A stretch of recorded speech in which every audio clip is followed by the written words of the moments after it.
Bueno, comenzamos esta tercera reunión y empezamos a grabar. Para aquellos que no están, así se lo podemos enviar. También a ustedes se les va a ser enviada, inclusive en la futura, si no están, también se les va a ser enviada. Eso se los voy recordando siempre para que a veces se sorprenden cómo me lo enviaron. Sí, tienen la posibilidad, por lo menos de acá hasta fin de año, vamos a seguir con estos ciclos Buenísimo. de charlas. A veces se repiten sumas, se repiten cosas, pero otras veces vamos sumando. Bueno, preguntas respecto al módulo 3. En el módulo 3 habíamos visto parte de lo que era resiliencia, parte de lo que era evaluación. ¿Cómo estamos con eso?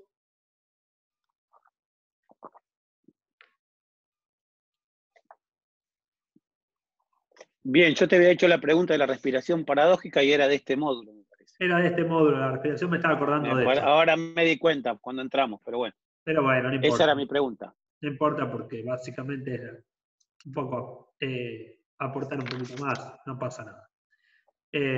Bien. ¿Cómo estamos? Juanita. Bien, todo muy bien. Ahí estaba intentando inscribirme en la página. Muy bien. ¿Preguntas? No, yo no. Fui anotando lo que iban preguntando. Me queda terminar un poquito del módulo 3, pero bueno, igual me conecté. Bueno, no pasa nada, está bien, mejor, así ya por ahí se interpretan mejor otras cosas que vienen a futuro. Sí, sí, obvio. Bien. Lucía, ¿estuviste en las anteriores? Sí, creo que sí, estuviste. Bueno, ¿alguna pregunta, Pablo? No, era esa la que más o menos. Ahora por ahí no se me ocurre si alguien pregunta.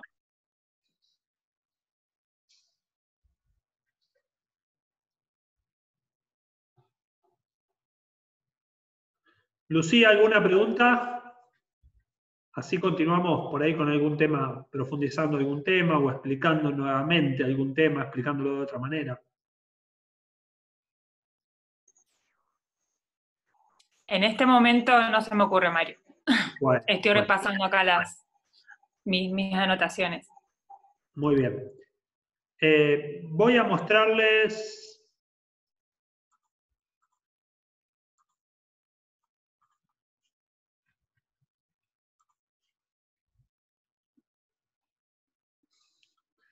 Lo único que esta parte no se las voy a poder... se las voy a mostrar, pero no va a quedar grabada. Porque los derechos de autor nos complican con algunas imágenes acá. Ahora cuando les muestre este video, pero se los quiero mostrar por lo menos para los que están en vivo, por lo menos dejárselo. Así que no lo puedo grabar porque nos va a cortar después, no nos va a dejar ver los videos. Vamos a indagar un poquito más en resiliencia, que esto es lo que habíamos visto en la diapositiva. Y la idea de resiliencia, siempre que nosotros tengamos una buena predisposición de la fascia, cuando estas bandas faciales en sí tengan esta conformación de colágeno bien reticular, nos va a dar estas posibilidades de resiliencia, que es lo mismo que nos otorga una banda elástica, ¿no? Cuando nosotros la estiramos y la soltamos, generalmente va a trabajar con ese impulso, ¿bien? O sea, haciendo uso de la energía elástica de esa goma. Ahora bien, con la fascia podemos hacer lo mismo, podemos hacer uso de la energía elástica que despliega esta. Siempre y cuando la fascia la tengamos ordenada o medianamente con una unidireccionalidad de los tejidos. Entonces, a medida que nosotros entrenamos y que le vamos dando, conformando, porque recuerden, cuando nosotros entrenamos la fascia, como les dije en el módulo 1, no es que yo el primer día ya libero los tejidos, tengo un ordenamiento de los tejidos de colágeno, no. A medida que empiezo mi entrenamiento día a día, voy a mejorar para tener esta unidireccionalidad o esta forma de rejilla que se va a ir dando a partir de día tras día, y recuerden que la remodelación se va a dar a partir de los 300 o 500 días. Fíjense que me lleva casi un año comenzar con esta remodelación. ¿Bien? O sea que cuanto antes comienzo, antes voy a obtener los beneficios. ¿Bien? Así que, si nosotros comenzamos con este tipo de entrenamiento, vamos a tener mejor o vamos a hacer mejor uso de esta reutilización de la energía elástica. Y esto nos va a dar, por supuesto, mucha economía de movimiento. Al tener economía de movimiento, no gasto o no utilizo en demasía el músculo, y por supuesto voy a tener menos riesgo de lesiones, voy a tener menos gasto de energía y más resistencia. Voy a hacer va a ser muchas distintas cuestiones que van a mejorar mi performance diaria o en el deporte o en lo que fuere. Fíjense, si nosotros trabajamos en esta unidireccionalidad, en esta rejilla, o trabajamos en este entramado. Si nosotros tenemos este entramado facial, me va a llevar mucho tiempo revertir esto. O sea, quitar fibras de colágeno que están enroscadas para llegar a una conformación. Recuerden que estos son más conformaciones teóricas. Entonces, lograr esto me va a llevar mucho más que si yo empiezo a trabajar con un tejido mucho más joven. ¿Bien? Con un tejido más joven no estoy en este sentido. Pero no quiere decir que si yo tengo a esta persona, esto no lo puedo trabajar. Esto es trabajable. ¿Bien? Y hay que ver para qué lo voy a necesitar, porque por ahí tampoco mis necesidades van a ser de una potencia relativa. Con que la persona tenga una buena movilidad ya me alcanza. Si yo estoy trabajando con una persona mayor y logro mejorar la movilidad de esa persona, que se transforme luego en un trabajo de resiliencia, que le dé un poquito más de economía de movimiento al caminar, estaría buenísimo. Pero después, si yo tengo a esta persona, la voy a trabajar directamente para un deporte o para que mantenga su fascia de esta manera durante toda su vida. Entonces va mucho también con quién voy a actuar y cuáles son las posibilidades que tengo. ¿Bien? Entonces, si yo tengo esta fascia acá, esto sería la misma conformación, bien unidireccional, o ponerle bidireccional en forma de rejilla, pero que todo apunta hacia un extremo, o este entramado, que apunta a una fascia mucho más inactiva, o mucho más sedentaria. Pero ojo con el término sedentario, como les digo siempre, porque el término sedentario no significa que un deportista, porque sea deportista, esté plasmado en este área. Porque tenemos muchos deportistas que están plasmados acá. ¿Por qué? Porque tienen mucha carga de trabajo y mucho tiempo de sedentarismo. Hoy tenemos muchos deportistas que terminan el deporte, que hacen, por ejemplo, profesionales, donde automáticamente se van a la casa y juegan a los videojuegos durante toda una tarde completa.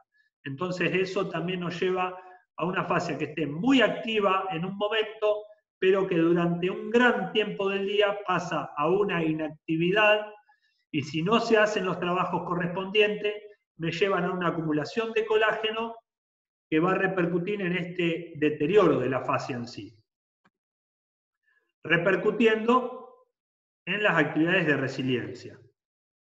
Bien, y acá está representado. Fíjense, como saltar en un colchón o una almohada y saltar sobre un resorte. O sea, son dos cosas prácticamente, un colchón por supuesto de espuma, porque por hoy vienen colchones que parecen camas elásticas, un colchón de espuma y uno que tenga elásticos.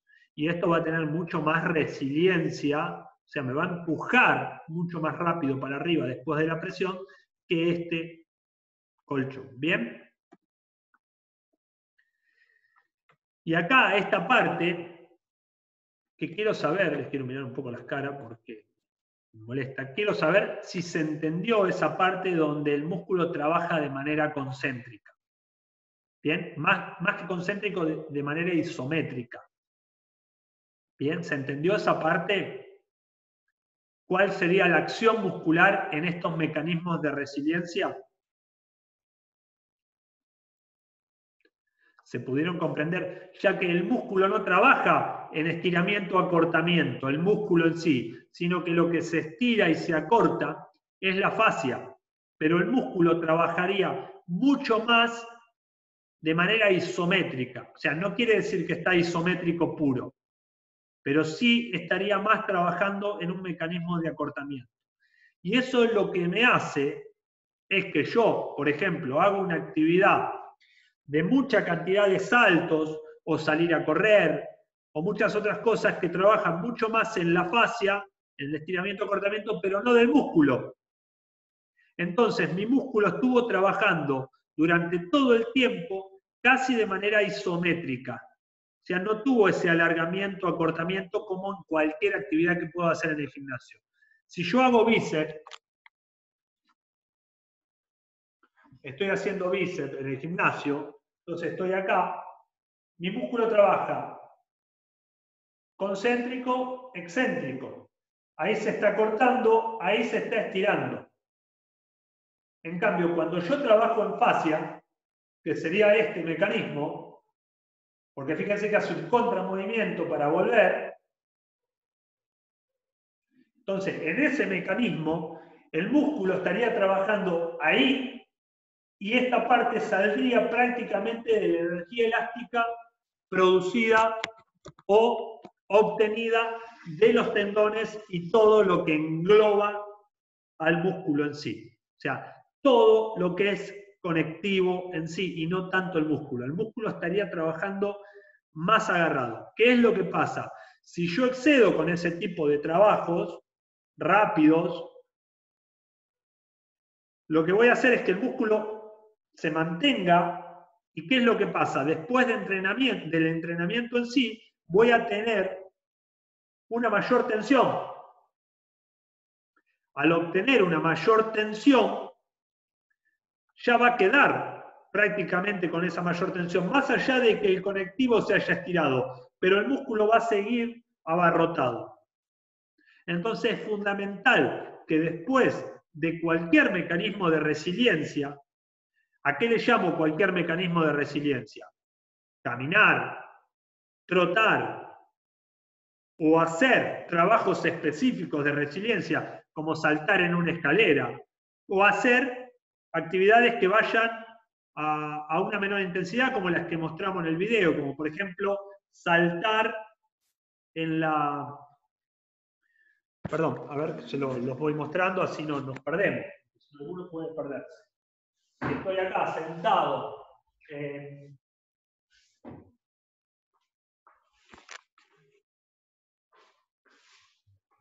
saltar acá. Esto es un mecanismo de resiliencia, pero saltar acá también es un mecanismo de resiliencia y salir a trotar también es un mecanismo de resiliencia. ¿Por qué? Porque estoy haciendo actividades de contramovimiento siempre. Bien, y recuerden que no solo eso, los oscilatorios, esto por ejemplo, también es un trabajo de resiliencia. No esto, sino esto, oscilación. Entonces, todo eso es trabajo de resiliencia. Si yo, terminado este tipo de trabajo, por supuesto no con las oscilaciones, porque la oscilación me va a soltar, pero con los trabajos puros, como saltar o correr, ahí sí está trabajando mucho el músculo. Entonces, en esa etapa, lo que yo debo hacer, sí o sí, terminados estos trabajos, es liberar. Fundamental y primordial, liberar. ¿Por qué? Porque el tejido conectivo va a estar bien. Lo que no va a estar bien va a ser el músculo. Porque el músculo va a seguir tenso. Y eso es lo que me deteriora en sí de los deportes. Porque los deportes no son más que actividades de resiliencia continua. Todo trabajo excéntrico-concéntrico. Y es esto, es un salto, pero arrancando para el otro lado. Al fin y al cabo son todos saltos. No hacia arriba, pero sí es un trabajo explosivo hacia adelante. Si miramos las piernas, yo estoy acá y salgo. Y al fin y al cabo son saltos.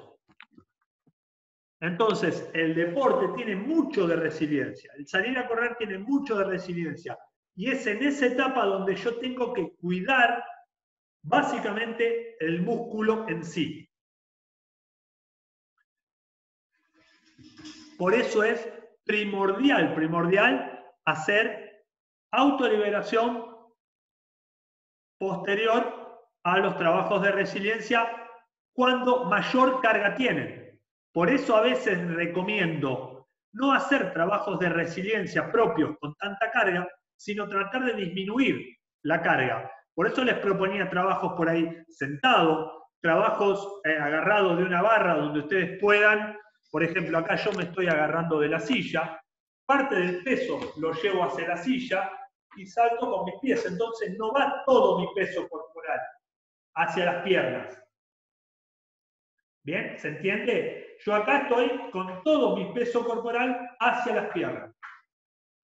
Peso 80 kilos, 75 kilos, son 75 kilos en las dos piernas. Si yo me agarro de acá, ya le pongo parte del peso a mis brazos y le quito peso a las piernas. Entonces, puedo saltar y hacer actividades de resiliencia con menos carga. Porque los deportistas ya tienen esa cantidad de carga dada. Entonces sería bueno empezar a probar con actividades de menor intensidad, que no estarían relativamente cargando tanto el músculo. Y me ayudarían a dar una dinámica sin tanta carga.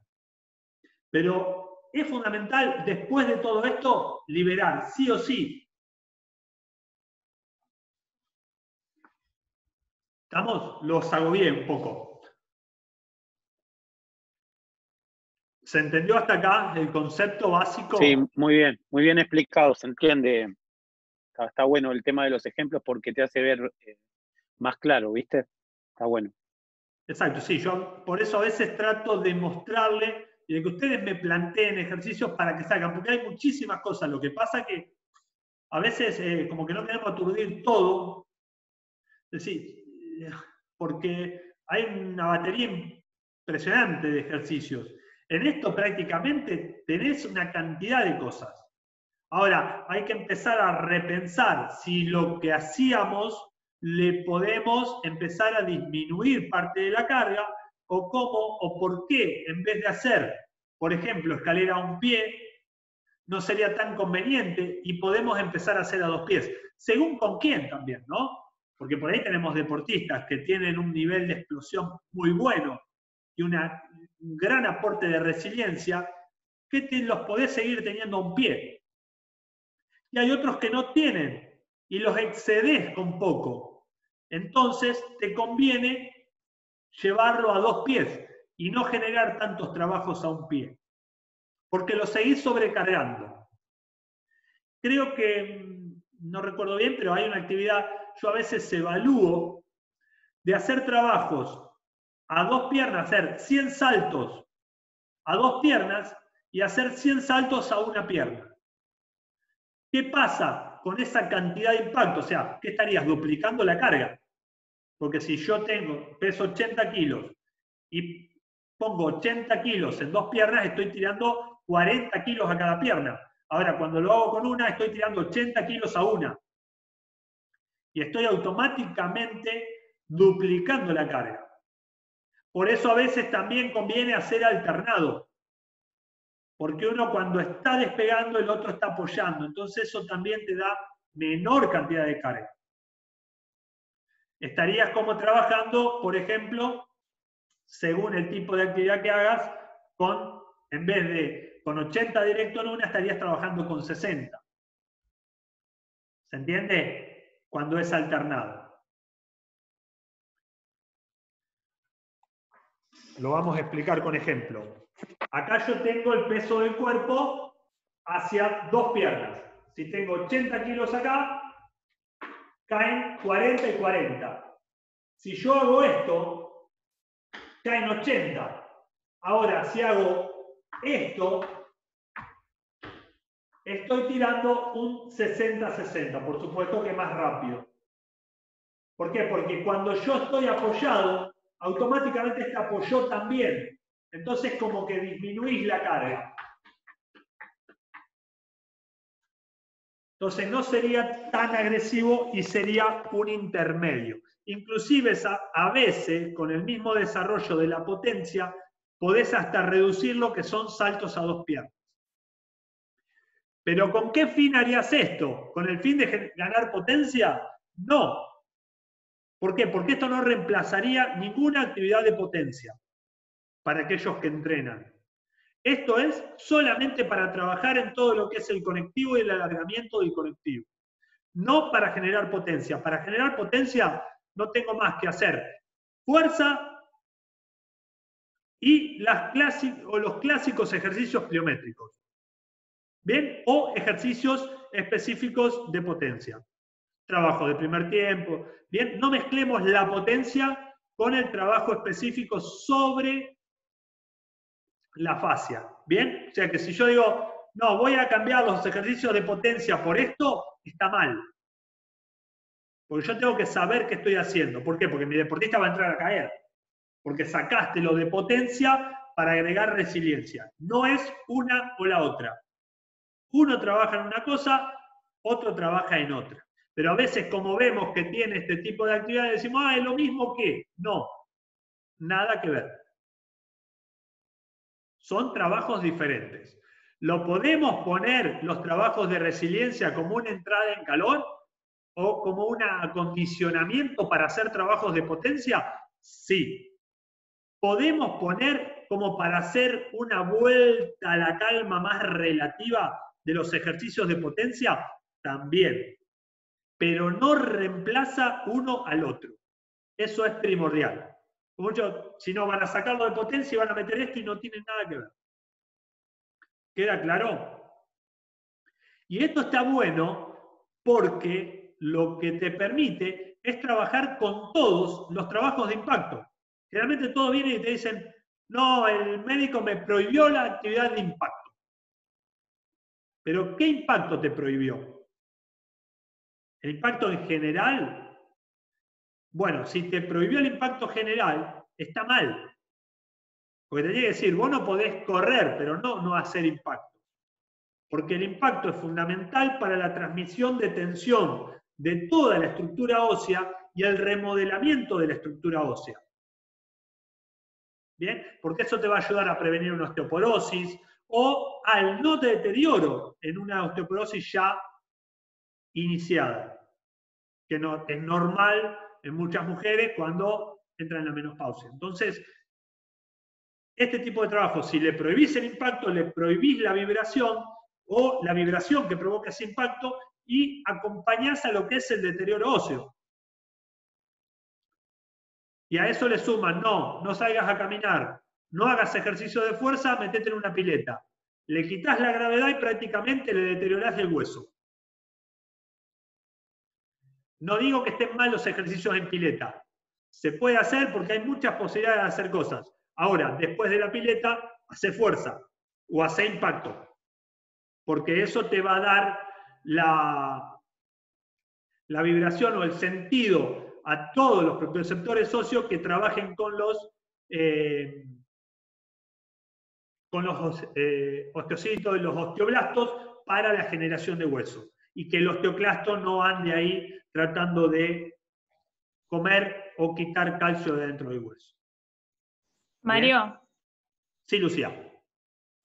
Entonces, se podría decir que para la salud del hueso, tanto el trabajo de fuerza como el de impacto, digamos, como tienen el mismo beneficio, ambos trabajos. Sí, sí. O sea, cuanto menos, a ver, fíjense lo que pasa en líneas relativas. Cuando nosotros quitamos la presión de la gravedad, que hoy por hoy prácticamente la estamos quitando porque hay personas que se levantan de la silla para ir al baño,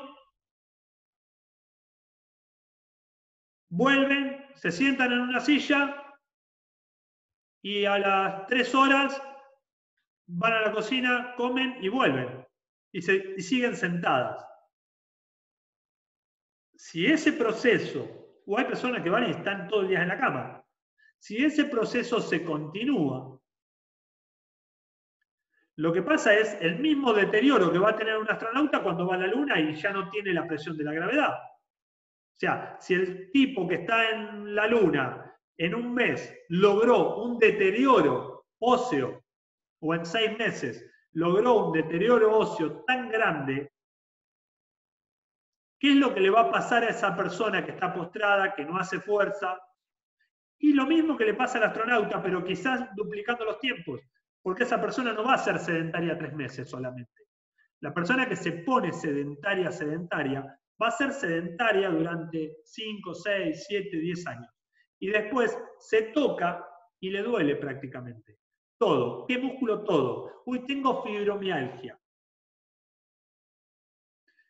Es un dolor de todo. Pero es básicamente lo mismo que le está pasando al astronauta cuando viaja al espacio sin gravedad y vuelve a la Tierra. Mario, disculpa, ahora que mencionás lo de la fibromialgia, yo busco por ahí algo sobre, a ver si existe algún consenso científico sobre causas o tratamientos, y no encuentro mucho consenso, la verdad.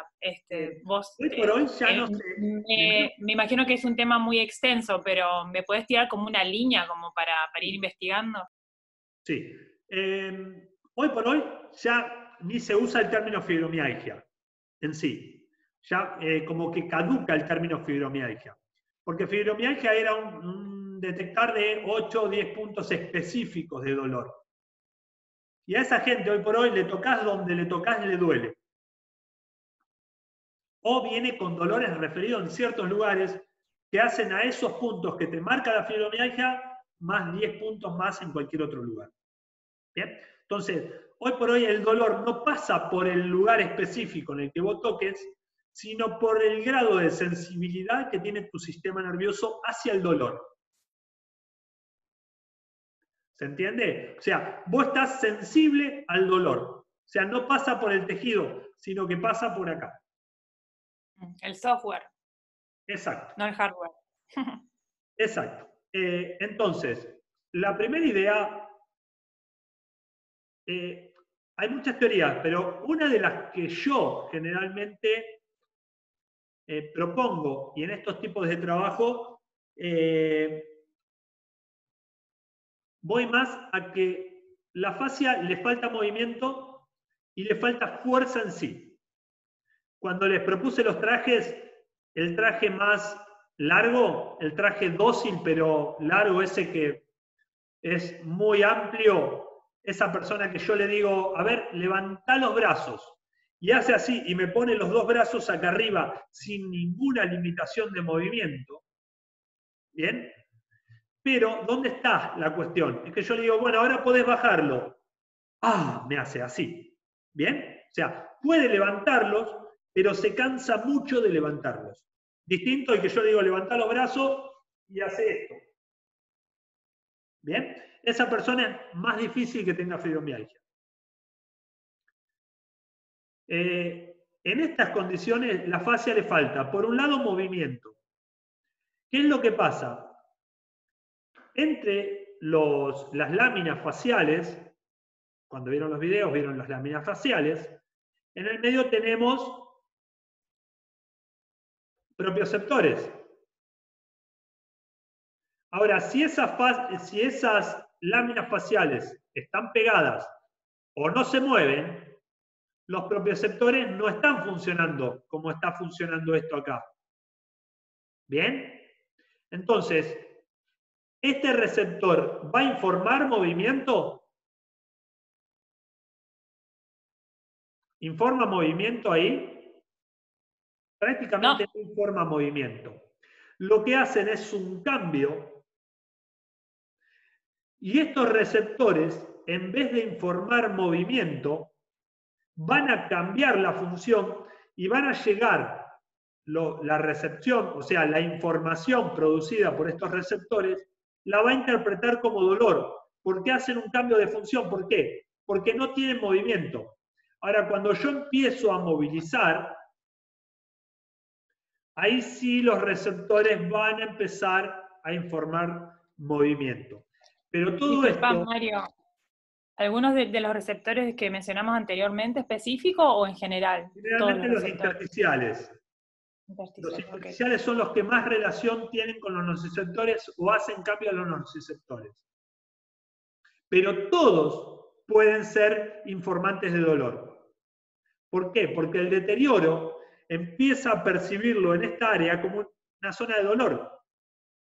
Y es un gran problema. ¿Por qué? Porque hoy por hoy hay muchas concepciones médicas donde relacionan el dolor con la rotura. Entonces, por ejemplo, me duele la rodilla. Uy, hacete una resonancia de rodilla. Y la rodilla, la verdad, no tengo nada. O sí, tengo un desgaste de menisco, pero hace 20 años que lo tengo, y no hace 20 años que me duele la rodilla. Mirá, tenés tus meniscos rotos, este es el problema de tu rodilla. Te operan de menisco y el dolor va a continuar. Porque tu problema no era el menisco, el problema son los sensores que están en esa zona, que debes tratarlos para mejorar esto. ¿Bien? Ahora, también se dice que el dolor es psicológico. Que el dolor es psicológico. No podría decir psicológico, porque hay una disfunción de esos receptores también.